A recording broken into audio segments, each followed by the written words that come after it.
this ends up being a shout out to Andy, to Steve, to that wonderful lady that says if it's from God, then it's good. So I was stirring around today, and I was watching, and I was looking, and I'm observing. I'm in a constant state of observation, and it's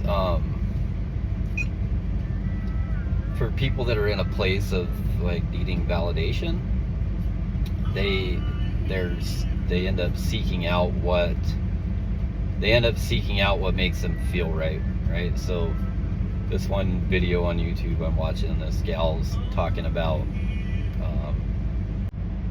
Kali, or Lilith, I mean, whatever way you want to call that dark female side of existence. But in there there's a realization that all of those pieces exist in you. And unless you're able to hear that message, then it doesn't really even make sense. So I've spent a lot of time trying to figure out. I've spent a lifetime alone. Right? I can count on my hand the number of people that I connect with, or in my past that I've connected with, because I feel like that part's changing. I feel like there's a whole new circle of people coming in. But to be able to have meaningful, soulful conversations with people is few and far between for me. I feel like I spend a lot of time passing down knowledge that I've collected, and I feel like I spend a lot of time learning, through other people's actions, behaviors, interactions with them. But finding someone to be able to discuss those things with is super duper rare for me. Like that's super duper rare. To find somebody that is open and receptive enough within themselves to be able to engage on that level. So then what does that say about me? Right? Because I know I'm not, like, intellectually I'm in a weird place. Emotionally I'm in a weird place. Spiritually I'm in a weird place. But these have always been my places. And so is it that I'm not open to receiving what other people have said? So I think that there's a piece of that. And I also feel like sometimes that there's maybe a limited sight of what the others are sharing, so there's a piece of me in that too. I also realize that I connect with some super powerful people, and those conversations always end up feeling really good. So then, beyond the esoteric side of life, or even further involved in it,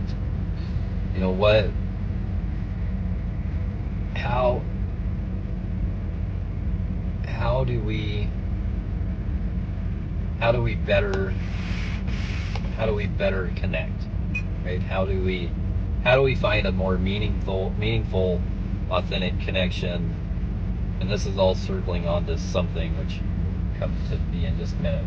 But how do we find that authentic connection?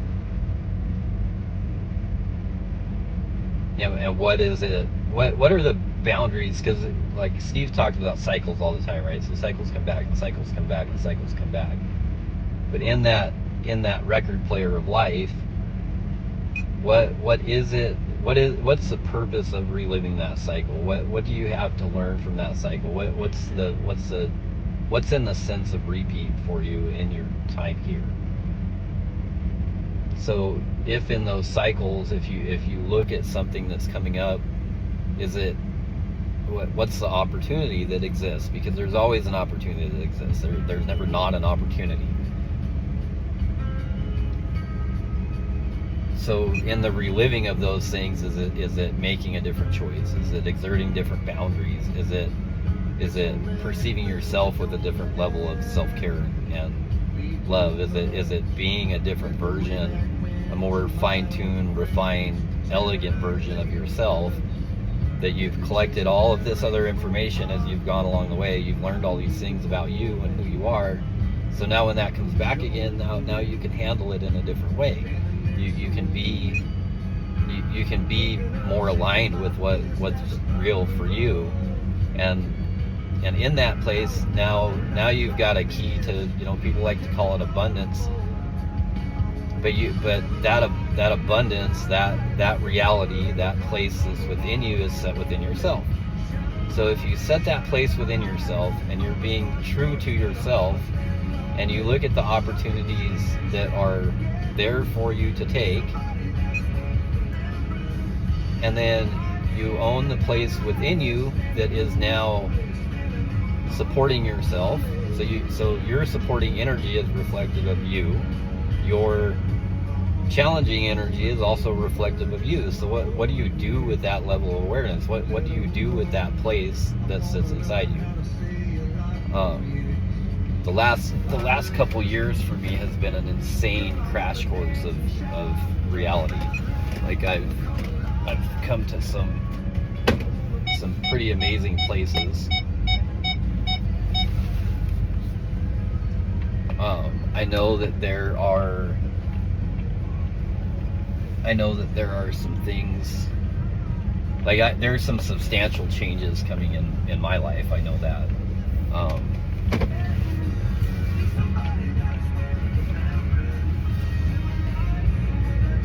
It's time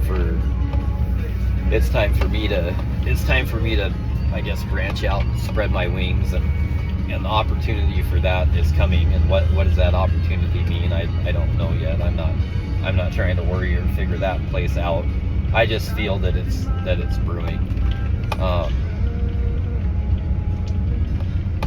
Sit here and ramble on for a little bit about, it's pretty profound that we have an entire generation. We have an entire generation of people that are, if you want to look at like it from a society point of view, we have an entire generation of people that are a culmination,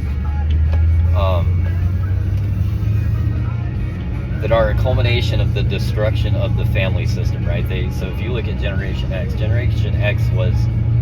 was raised at a time when they really, in order to exist, they had to learn to stand alone. So, I mean, you go back to the commercials of reminding the commercials of the parents being reminded where's your kid at, that come on at 10 o'clock at night. Sex education was provided by the school. Drug education was provided by the school. A lot of instrumental places in life were provided by external sources, but we really became a generation of people that had to, through discernment, and not everybody, but the opportunity was there through discernment to determine what information, choices, and like things like that were presented with validity, and what information and stuff was presented in order to hold you back. Like who were you able to, who did you want to become with what was done, with the way, the situation that you were raised in, the presence or lack of presence of your parents, like all the opportunities that we had, that we still have. What do we do with all that? And I think that I don't know, without talking to some very old people, I don't know when the last time that opportunity for a segment of society came up.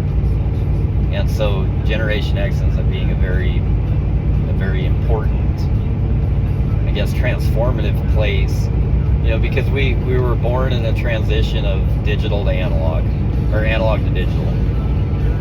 So we know how to exist in both places. Subsequent generations are really indoctrinated to the digital binary lifestyle. You have ones and zeros. There's not flow. There's not flow like there was in the world when we were raised. And so what does that put here for us, other than, if we look at subsequent generations, so we have a culmination of the destruction of the family system. generations have taken that place, like to put that place back together. They've put it like it's been taken a little bit maybe too far. So kids are overprotected in their experience. They're limited in their experience, or in their experience. So how do we open those experiences back up? That's an opportunity I see. Is how do we as a people, or the adults that are coming into the place of now, how do we reshape and reopen those opportunities for the the younger generation of people around us. A lot of us have kids. A lot of us may be into the point of grandkids. But where do those opportunities? Where does reliving our blessing through our wisdom create something exponentially special for the minds that we're influencing at this point in time?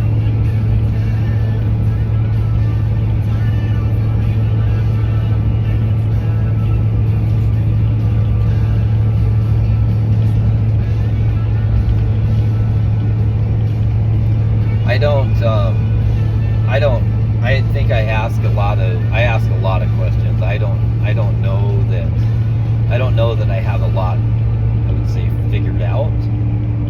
It feels, the world to me has always felt like like puzzle piece after puzzle piece after puzzle piece falling together, and when that puzzle is completed, everything kind of snaps into place, and then that puzzle is filed away, and the next puzzle piece falls in, and it's a never-ending cycle of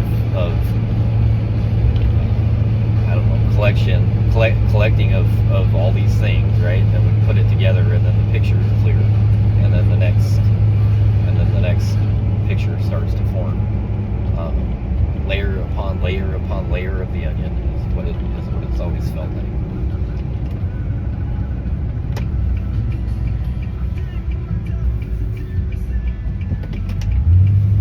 So that's where I start looking at I start having appreciation for the people that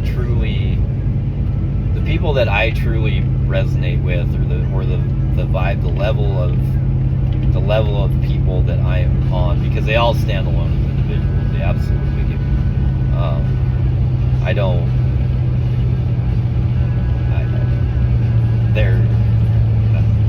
Every one of them is simply amazing. And it's taken me a long time to come to a place where I'm able to admit, to own up to the fact that I'm just as amazing in my own right. Like there are things that I have, that I possess, that I encompass, and as far as belief that's absolutely profound and valuable. And it's strange to me to admit, to own those places in me, because